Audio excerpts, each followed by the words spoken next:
mais momento. Nós não temos mais um momento, um período para fazer isso. Eu mesmo que se de repente no dia de hoje nós dizemos, querido, amanhã é um culto de oração. Aí alguém vai dizer, eu não tenho tempo para oração, porque o meu tempo é um pouco curto. Eu tenho que fazer isso, eu tenho que fazer aquilo. Eu penso que no dia de hoje eu não tenho tempo para a leitura da palavra do Senhor. Eu penso que dizer no dia de hoje eu não tenho tempo de ir ao culto, porque os meus dias são corridos. Aí nós queremos ver o resultado, porque no dia de hoje mais do que diz cadê o Senhor que não opera mais o milagre? Cadê o Senhor que não cura mais na rápida? Cadê o Espírito Santo que não batiza mais? Aí o Senhor está no meu coração dizendo, eu continuo sendo convosco, porque a palavra diz que eu estarei convosco todos os dias até o Glória a Deus. E o servo se consumiu, e Deus é homem, não é homem para que diga, e não fiz do homem para que promete não cumpra. Se ele prometeu que estaria conosco, ele está conosco, e se ele prometeu que cura, ele continua curando. Mas no dia de hoje nós dizemos, nós simplesmente distanciamos, nós estamos preocupados com o que é nosso, nós estamos preocupados com os nossos afazeres, nós estamos preocupados com as nossas conquistas, e agora abandonamos a casa do Senhor, assim que ele estava aquele povo, agora nós nascemos um povo pequeno. Porque voltando do cativeiro só estava tempo de mudar. Agora é uma tribo pequena, um povo pequeno, mas o povo ali distanciado e está dizendo por isso que mostra, estão cantando, por isso que no seu semear muito, olha lá o campo, mas só que a colheita não dá aquilo que deveria dar, a produção não é grande como deveria ser. Eu penso que caminhar tanto, fazer tanto, aí de repente nós saímos, evangelizamos, entregamos para os pretos no dia de domingo, e de repente nós falamos, cadê o resultado? Eu peguei 10%, ninguém precisa da igreja, ninguém quis buscar, porque verdadeiramente a nossa prioridade não é simplesmente nos encher da glória, da graça do Senhor, mas a nossa prioridade é fazer aquilo que nos interessa. E quando sobra um tempo, nós falamos, esse tempo que me sobrou, eu vou servir ao Senhor por um segundo, ou por alguns minutos, ou por algumas horas, simplesmente por isso o Senhor quer toda a nossa vida voltada por completo para Ele, e foi para isso que Ele nos resgatou na cruz do Calvário. Não é para nós dividirmos ou vivermos em cima de um muro, dizendo, não, agora o tempo meu é primordial. Não, é primordial todo momento para Deus. E o Senhor estava agora exortando o seu povo. E segundo os estudiosos, isso deu aproximadamente em 21 de setembro do ano 520 a.C. Agora a primeira palavra exortativa é chamando a atenção, despertando a atenção do povo. Aí ele pôde chamar a liderança do povo. Esse menino, o nome de Zorobabel, nada mais, nada menos do que descendente da linhagem de Davi. Então ele era governador. E a palavra de Deus, ela serve para governo, serve para prefeito, serve para mendigo, serve para qualquer um. A exortação do Senhor, Deus não olha posição social. Nós olhamos posição. Deus não deve exortar alguém que é um pouco, não, eu não vou de maneira alguma, mas que é um pouco coitado, ou vamos dizer assim, perdão da expressão, mas que é alguém que não tem nenhuma posição social, aí vai com toda vontade para passar, como se diz, um pouco com pressão em cima dele. Não, a palavra de Deus exorta grande, exorta pequeno, exorta feio, bonito, exorta tudo e todos, porque a palavra do Senhor, ela é viva e eficaz, mas portanto ele se faz dos mundos. O Senhor agora somos Zorobabel, e chamando agora o sumo sacerdote, ou seja, a maior autoridade que está em Israel. Eles não simplesmente falaram, não, nós não vamos atender, não. O que aconteceu? Eles falando, todo o povo temeu ao Senhor. O que é temer? É respeitar a voz do Senhor. Todos entenderam e ouviram o conclave do Senhor, ouviram o convite do Senhor.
Israel naquele momento não via mais as bênçãos de Deus.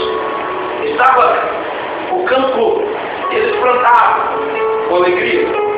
E quem planta sabe como que é plantar. Plantar é mais alegre do que colher. Depende da plantação. Depende do terreno. Vai semeando, vai jogando semente, passando o pé do cinto, e vai até chegar lá. As pessoas vão brincando, pegam, falam uma ida, e vai plantando. Assim plantava, mas quando esperava, a chuva não vinha. Aí a terra estava seca, porque a terra seca é coração, é expectativa, é coração sem esperança. O que nós temos hoje é terra seca dentro da casa do Senhor. É por isso que Deus ainda faz chover as chuvas ferozes do Espírito.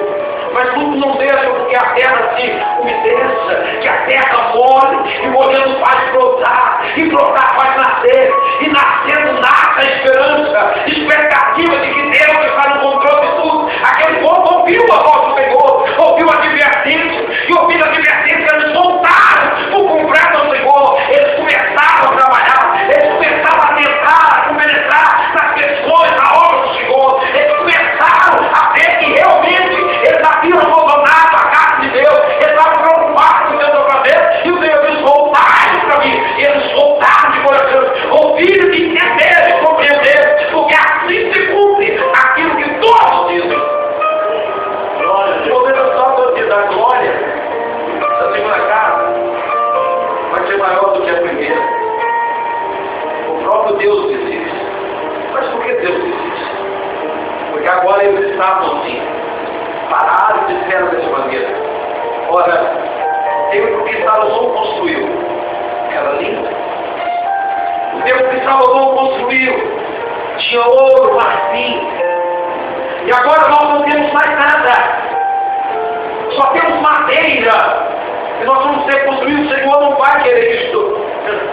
É o mesmo que agora nós, no São Bautista, dizemos: lá atrás, lá em 2000 e tantos, 1900, 1800, 1900, é dos anos 70. Deus fazia coisas grandes, maravilhosas. Aí nós visitamos Deus lá nos anos 70, nós visitamos Deus no ano 2007, 2006, e pensamos que Deus é imutável, mas Deus não é imutável, porque Deus diz que Deus não muda.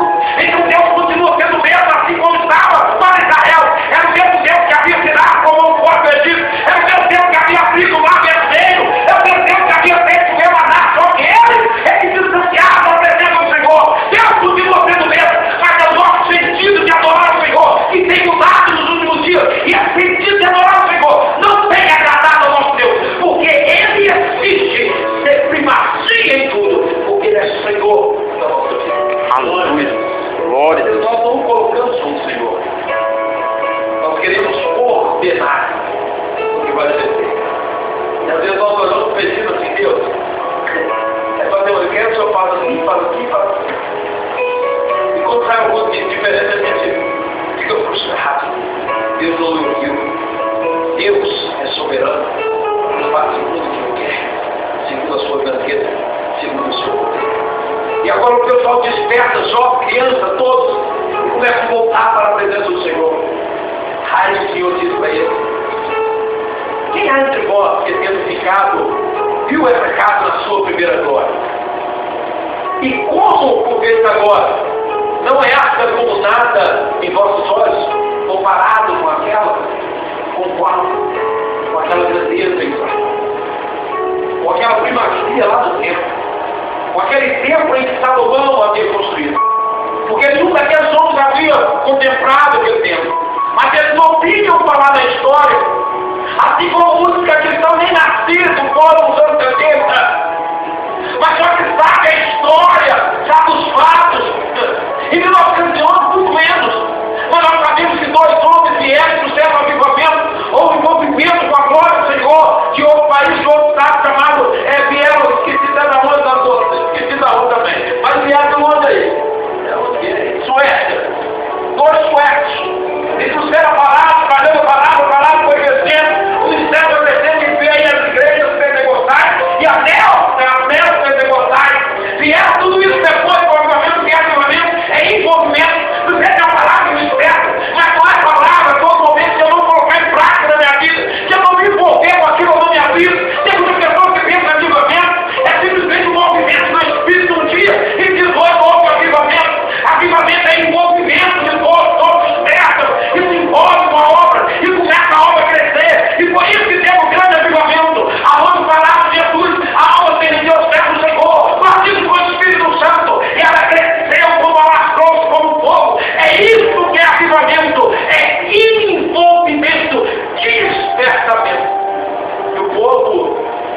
estava gripado, o povo estava disperso.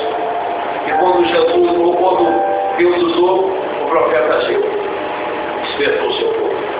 Então o seu povo começou a analisar e dizer: é verdade, Deus é imutável, mas as coisas não estão acontecendo. Então o que está errado não é Deus. Quem está errado é o sentido de adorar o Senhor. É o sentido de nós termos a Deus que está errado. Aí nós batalhamos e não vemos resultado.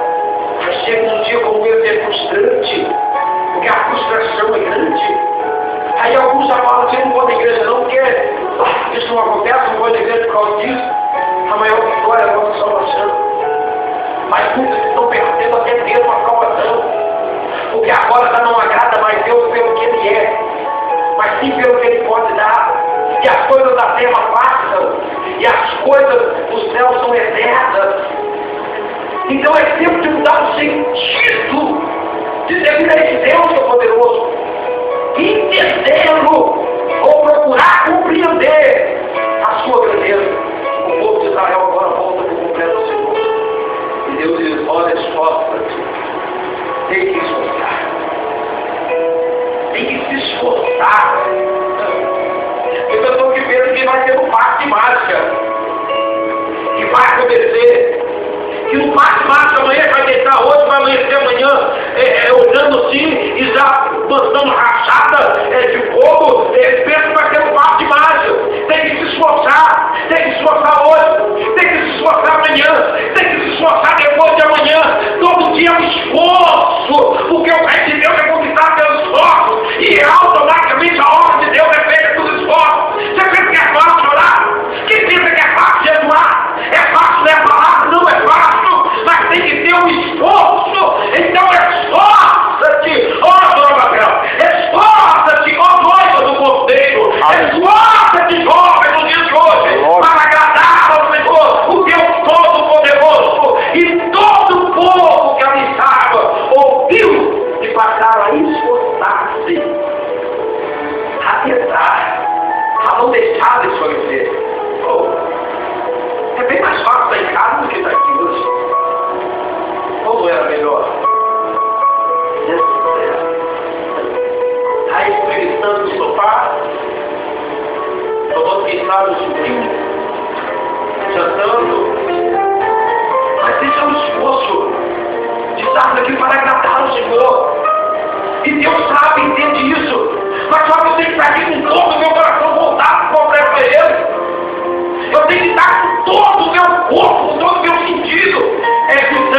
Eu faço sentir o seu perfume suave. É vê-lo, enxergar a sua grandeza. A meditação aqui por presente vai sentir envolvente. É como se tivesse arrebatado esse sentido. Agora não sentimos mais a presença do meu Espírito. Não sentimos o cuidado de Deus. Não sentimos a sua presença. Não sentimos o seu cheiro. Não conseguimos ter a sua grandeza, o seu amor, o seu operar. Aí nós começamos a murmuração. Isso estava acontecendo com o povo. O Senhor começa a chegar e dizer: segundo a palavra que você tem convosco, quando saíste do Egito, e o meu Espírito habitava no meio de vós, não tem mais. O Espírito do Senhor, Ele está aqui. O Espírito de Deus, Ele está no nosso meio. Então a palavra diz: não temas, não tem mais. Temer o quê? Para que temor?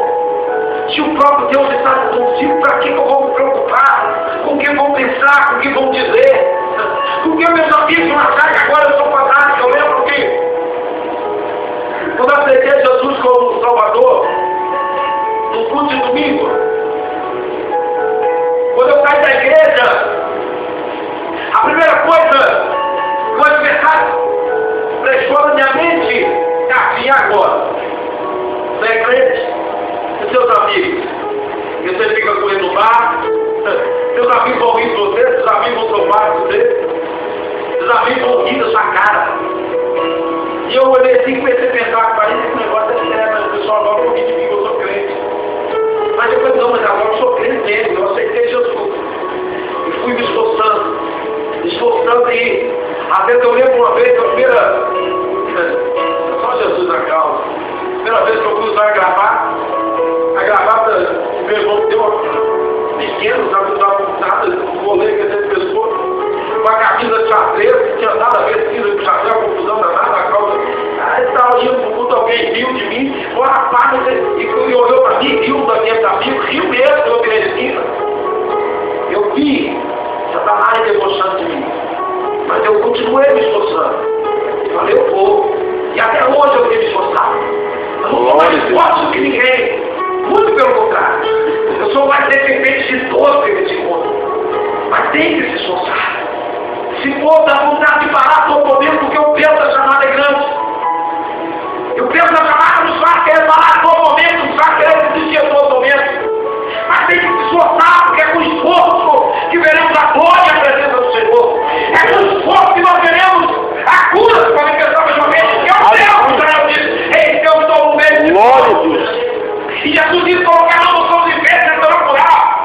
E Jesus disse, coisas que eu farei, eu operarei no meu nome, curarão os espertos. Então, se a palavra dele está no meio, e o seu logos, a palavra de vida, ainda está na nave no meio da igreja. E se está no meio da igreja, nós devemos nos esforçar, não para ouvir palavras contraditórias, e para falar novos e discípulos, é tempo de nos esforçarmos para que a glória da segunda casa seja maior do que a primeira. Nós estamos na segunda casa, os anos 70 já se passaram, mas nós somos a geração do arrebatamento, e a geração do arrebatamento não pode subir a sua casa, mas tem que subir a mesa do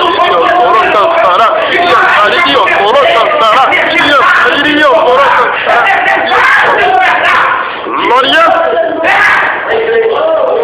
Aleluia! As coisas passam, uma casa, avançar, socorro, mas o peso de uma chamada, ela se perpetua ao coração de um homem.